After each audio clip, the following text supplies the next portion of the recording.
देखिए जो हाँ मैंने क्लासेस स्टार्ट करी हैं वो आई टी आई बेस पे हैं। तो मैं फिटर का, वेल्डर का, टर्नर का, मशीनिस्ट का, सभी का अच्छे से कोचिंग दे सकता हूँ। तो मैंने इसका जो नाम रखा है वो लर्न टुडे रखा है। और इसमें मेरा फ़ोन नंबर भी है। अगर किसी को भी कोई क्वेरी करनी है तो व्हाट्सएप पे मेरे को लिंक भेज के मैं उसका एमसीक्यू क्वेश्चन के बहुत सारे लिंक भेज सकता हूँ जो उसकी गवर्नमेंट जॉब में बहुत हेल्प कर सकते हैं। मुझे इसका फ़िलहाल अभी कोई चार्ज नहीं चाहिए। मैं बस यूट्यूब पे डाल रहा हूँ क्योंकि मेरे पास क्या है ना, जो डाटा वो बहुत ज़्यादा इकट्ठा हो चुका है। और मैं दूँ किसको? तो मुझे लगता है किसी की हेल्प हो जाए तो बहुत अच्छी बात है। क्योंकि मैं खुद गवर्नमेंट एम्प्लॉई हूँ, मेरा तो काम हो गया, अच्छा चलो मैं सक्सेस हूँ। तो मैं चाहता हूँ कि जो बच्चे जुड़े हैं तो उनका भी वो सक्सेस हो जाए।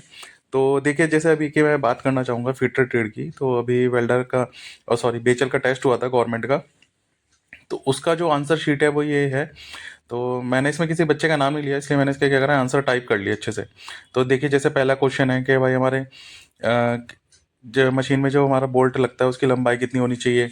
ठीक है ना, तो उसका आंसर हमारा 48 है। बस ये दोनों मल्टीप्लाई हो जाएंगे और कुछ नहीं होगा। निम्नलिखित में से कौन सा विकल्प पुष्ट कर मतलब ये क्या होता है ना, टेम्परिंग क्या होता है, हार्डनिंग के बाद की जाती है। तो यही वो क्वेश्चन पूछ रहा है कि हमारा वो कौन सा हीट ट्रीटमेंट है जो हमारा उसके बाद किया जाता है। तो इसी तरीके से हमारा क्या होता है, ये देखिए जैसे हमारे काफ़ी सारे क्वेश्चन है। जैसे कि मान लीजिए हमारा ये पांचवा क्वेश्चन है। पांचवे क्वेश्चन का देखिए ये जो है कि कणों से साथ बांधने के लिए। तो इसका मतलब क्या होता है, जो ग्राइंडिंग वाले जो व्हील होते हैं ना, हमारे जो बॉन्ड होते हैं उनको बांधने के लिए इसके लिए किया जाता है। और जैसे हमारा छठा क्वेश्चन है, मान लीजिए कि जो चूड़ियाँ होती हैं उनके बीच की दूरी को हम क्या बोलते हैं, पिच बोलते हैं। बहुत ही इंपॉर्टेंट क्वेश्चन है, बहुत बार पूछा जा चुका है एग्जाम में ये वाला हमारा। और जैसे हमारा सातवां क्वेश्चन है, टेम्परिंग से हमारा क्या होता है, भंगुरता कम करते हैं। क्योंकि हीट ट्रीटमेंट का प्रोसेस होता है ना, भंगुरता से हार्डनेस आ जाती है, जो हमारे मॉलिक्यूल एटम के वो टूटने लगते हैं। तो हम क्या करते हैं, टेम्परिंग से वो भंगुरता हमारी कम करते हैं। तो अगला क्वेश्चन पे हम आते हैं। जैसे मार्किंग हमें करनी होती है, तो मार्किंग हमारे बहुत से तरीके होते हैं, चौक वगैरह। ये क्वेश्चन थोड़ा अलग सा था, मतलब मैंने कहीं सोचा नहीं था इतना आसान क्वेश्चन दे सकते हैं। तो हमारा जो नीला तोता होता है या मार्किंग ब्लू होता है उसके बारे में, इसके बारे में बताया गया है हमारा। फिर ये नोवा क्वेश्चन है। नोवा क्वेश्चन में क्या होता है, पिलर टाइप जो ड्रिल मशीन होती है वो किस काम आती है, तो वो लाइट ड्यूटी में काम आती है। तो इसका आंसर बिल्कुल सही दे रखा है, इसमें लाइट ड्यूटी के काम आती है हमारी पिलर टाइप ड्रिलिंग मशीन। किसी बच्चे को ये चाहिए होगा तो मैं इसे डिस्क्रिप्शन में डाल दूंगा पूरा पेपर, ये ऐसे वो टेंशन लेने की जरूरत नहीं है। जैसे स्नैप गेज कौन सी शेप का होता है, तो जाहिर सी बात है बहुत कॉमन आंसर है, सी शेप का ही होता है, बहुत ही आसान होता है। जैसे लिमिट गेज का उपयोग मुख्यतः क्या होता है, वास्तविक अर्थ में बताया बिना बिना में सहायता से संतुष्ट करते हैं, यह है जांचने के लिए। तो क्या होता है, मोस्टली पेपर अब एआई से बन रहे हैं, तो सबसे लंबा ऑप्शन ही हमारा आंसर होता है। तो मैं अगर पेपर देने जाता तो मैं से 11वें क्वेश्चन को पढ़ता भी नहीं, सीधा पहला ऑप्शन लगा के चला जाता।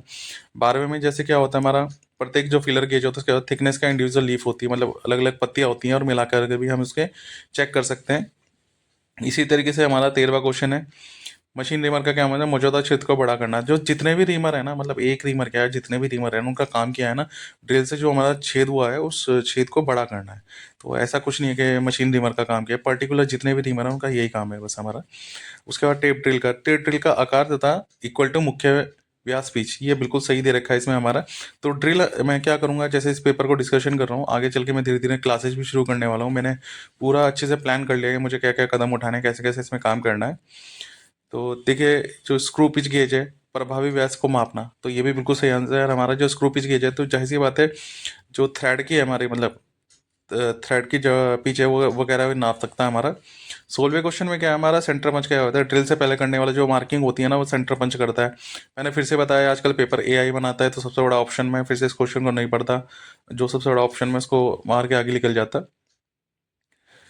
क्षेत्र, ये मतलब क्या है ना, रिमर का काम मैंने बताया कि रिमर का काम क्या होता है, ड्रिल से जो हम व्यास करते हैं, जो डाया करते हैं, उसको थोड़ा सा बड़ा करने के लिए या तो थोड़ा उसको स्मूथ बनाने के लिए। तो उसी बेस पे ये क्वेश्चन हमारा पूछा गया है हमारा।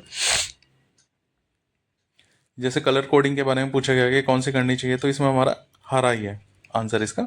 तो ये जितने भी आपको ऐसे क्वेश्चन चाहिए होंगे ना, मुझे कोई दिक्कत नहीं है। मैं जैसे ये वीडियो अपलोड करूंगा तो इस वीडियो के डिस्क्रिप्शन में भी एक एमसी क्वेश्चन में डाल दूंगा, देखता हूँ बच्चों इंटरेस्ट लेते हैं या नहीं लेते हैं उससे। देखिए आप लेंगे तो मेरा ही मनोबल बढ़ेगा। तो जैसे नोवा क्वेश्चन है कि हमारा कठोर पदार्थ की ग्राइंडिंग क्या करते हैं, वो तो सॉफ्ट ग्रेड के होते हैं, बहुत आसान है ये भी। 20वां क्वेश्चन हमारा क्या होता है, देखिए मैंने फिर से बताया जो सबसे लंबा ऑप्शन होगा वही आंसर होता, तो मैं फिर से 20वें क्वेश्चन को नहीं पढ़ता हमारा। तो पतली हमारी इस्पात शीट यानी स्प्रिंग स्टील शीट के लिए हमारा काम काम आता है। उसके बाद मशीन रिमर क्या कहता है, मुझे छेद के ऊपर दे फिनिश करना है, यानी कि फिर से वही छेद को बड़ा करना, थोड़ा सा उसको फिनिश करना। रिमर का मैंने देखा ना रिपीटेड क्वेश्चन आ रहे हैं और ये डिपेंड करते हैं वही एआई से बना हुआ है पूरा पेपर। काउंटर बोरिंग का क्या हम कहते हैं, काउंटर बोरिंग का क्या होता है, जो हमारी सतह होती है सीटिंग सतह को प्रदान करता है, यानी कि उसमें जो हमारे बोल्ट वगैरह है उनको सेट हो सके, तो इसलिए उनको प्रदान करता है हमारा। जैसे हमारा क्या होता है आउट ऑफ लाइन का क्या मतलब काम होता है हमारा, क्षेत्र को बड़ा करना हमारा। जैसे ब्लू मैचिंग का क्या काम होता है हमारा, प्रिक्वेशन ब्लू, वो ये हमारा मार्किंग बेस्ड क्वेश्चन हो गया कि ब्लू मैचिंग का काम करता है, प्रिक्वेशन ब्लू होता है हमारा, ये मार्किंग में काम आता है। ये क्वेश्चन में फिलहाल मैं तेजी से इसलिए पढ़ रहा हूँ क्योंकि मुझे लगता है मैं समझा अच्छे से टॉपिक पाऊंगा, और मेरे पास ये लाखों क्वेश्चन है, मैंने लाखों क्वेश्चन बना रखे हैं, मैं आपको दिखाऊंगा ये सब, आप हैरान हो जाएंगे, मेरे पास इतना डाटा पड़ा है मेरे पास। वर्नियर माइक्रोमीटर स्केल प्रदान करता है, या जो फ्रैक्शन पार्ट, तो जाहिर सी बात है ये बहुत अच्छा क्वेश्चन था हमारा। निम्नलिखित में से कौन सा असेंबली विकल्प असेंबली के जो कहते हैं बोल्ट आवश्यकता बाध्यपूर्ण के काम करना, बिल्कुल सही आंसर दे रखा है इसमें। देखिए फिर से 27 क्वेश्चन आ गया, मैंने फिर से बोला कि सबसे ज़्यादा बी ऑप्शन ज़्यादा ठीक होंगे या फिर हमारा सबसे लंबे वाला ऑप्शन। तो अगर 27 वाला क्वेश्चन मैं एग्जाम देने बैठता तो मैं इसको पढ़ता नहीं, सीधा 27वें क्वेश्चन पे आंसर लगाता और चला जाता है, ठीक है ना। उसके बाद आता है लुब्रिकेशन बेस में, मतलब लुब्रिकेशन चार्ट का उपयोग करना हमें स्नेह बिंदुओं पर स्पष्ट रूप से चिन्हित करना होता है। बिल्कुल सही आंसर दे रखा है। देखिए फिर से मैं उस पर पॉइंट पे फोकस करना चाहूँगा, सबसे लंबा ऑप्शन है हमारा। न्यूमेटिक हैमर क्या होता है, मतलब हवा से चलने वाला जो हमारा हैमर होता है, एक पावर हैमर होता है या फिर इलेक्ट्रिकल हैमर होता है, न्यूमेटिक हवा से चलने वाला।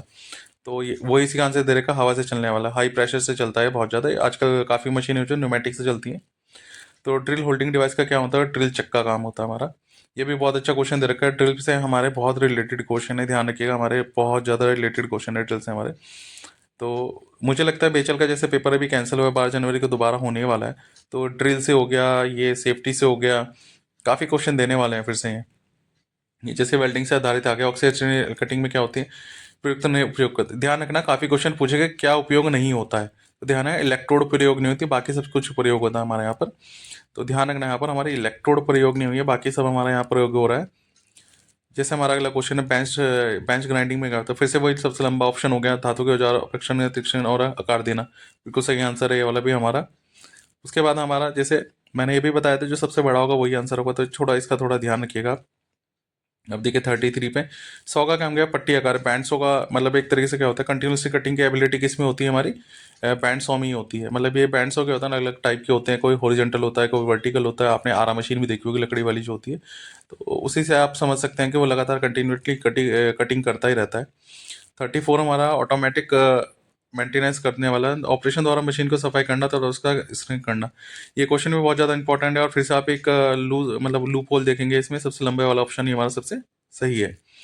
उसके बाद 35 क्वेश्चन है हमारा आगे देखिए सर्विसिंग के लिए मानक डेटा और मान प्रदान करने के लिए, तो मैं फिलहाल क्या कर रहा हूँ ना 35 क्वेश्चन का ही बना रहा हूँ इसमें, क्योंकि मैं इसको टुकड़ों में बनाऊंगा, क्योंकि ताकि आपको क्वेश्चन थोड़े समझ में भी आए, पढ़ भी सकें।